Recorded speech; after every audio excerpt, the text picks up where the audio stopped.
Hello viewers, আসসালামু আলাইকুম। আজ শেয়ার করব কাঁচা আমের জুসের রেসিপি। বাজারে এখন প্রচুর কাঁচা আম পাওয়া যাচ্ছে, তাই আপনারা এই অসহ্য গরমে দারুণ মজার টক মিষ্টি ঝাল এই রেসিপিটি ইফতার আইটেমে ট্রাই করতে পারেন। আশা করছি আজকের রেসিপিটি আপনাদের খুবই ভালো লাগবে। রেসিপিটি তৈরির জন্য এখানে আমি আম নিয়েছি দুটা। আমগুলোকে এখন খুব ভালো করে ছিলে নিচ্ছি।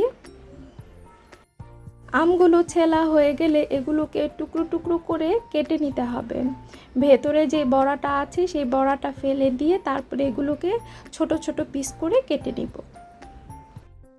আমগুলো কাটা হয়ে গেলে এখন সবগুলো আমকে খুব ভালো করে পানির মধ্যে ধুয়ে নিব। এতে করে আমের যে কষটা আছে সেই কষটা বের হয়ে যাবে এবং জুসটা তখন আর কালো হয়ে যাবে না। যেই পাত্রে ব্লেন্ডার করব সেই পাত্রটা নিয়ে নিলাম। এখন সেটার মধ্যে দিয়ে দিচ্ছি আগে থেকে কুচি করে রাখা দুটা কাঁচা আম। আরও অ্যাড করে দিচ্ছি দুটা কাঁচামরিচ।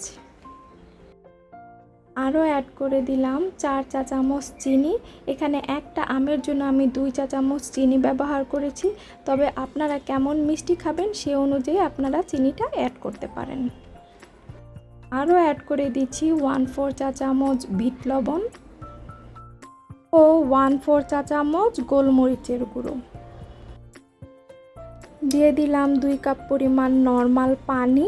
এখানে একটা আমের জন্য 1 কাপ পরিমাণ পানি ব্যবহার করেছি, তার মানে দুটা আম আমি এখানে ব্যবহার করেছি, তাই 2 কাপ পরিমাণ পানি আমি এখানে অ্যাড করে দিলাম। এখন সব কিছুকে খুব ভালো করে ব্লেন্ড করে নিব। গুলো ব্লেন্ড করা হয়ে গিয়েছে।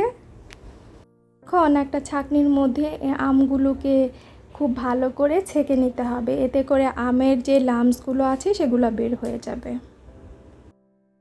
একটা চামচের সাহায্যে খুব ভালো করে চেপে চেপে আমের রসগুলোকে বের করে নিতে হবে। জুসটা রাখার জন্য এখানে আমি একটা গ্লাস নিয়ে নিয়েছি আর দিয়ে দিলাম 6-7টার মতো আইস কিউব। আরও অ্যাড করে দিলাম 1 পিস লেবু। এখন এর মধ্যে দিয়ে দিচ্ছি আমের রস। ডেকোরেশনের জন্য দিয়ে দিলাম 1 পিস লেবু। তৈরি হয়ে গেল অল্প সময়ে দারুণ মজার কাঁচা আমের জুস। যেহেতু বাজারে এখন প্রচুর কাঁচা আম পাওয়া যাচ্ছে, তার ইফতার আইটেমে আপনারা টক মিষ্টি ঝাল কাঁচা আমের এই জুসটা রাখতে পারেন। অসহ্য গরমে এই কাঁচা আমের জুসটির প্রতিটি চুমুক আপনাকে প্রশান্তি মিলিয়ে দিবে। আশা করি রেসিপিটি আপনাদের ভালো লেগেছে। ভালো লাগলে চ্যানেলটিকে সাবস্ক্রাইব করে পাশেই থাকবেন। ভিডিওটিতে একটা লাইক দিবেন, কমেন্ট করবেন, শেয়ার করবেন। আজ এই পর্যন্তই। পরবর্তীতে আবার নতুন কোনো রেসিপি নিয়ে হাজির হব। সেই পর্যন্ত ভালো থাকুন, সুস্থ থাকুন। আল্লাহ হাফেজ।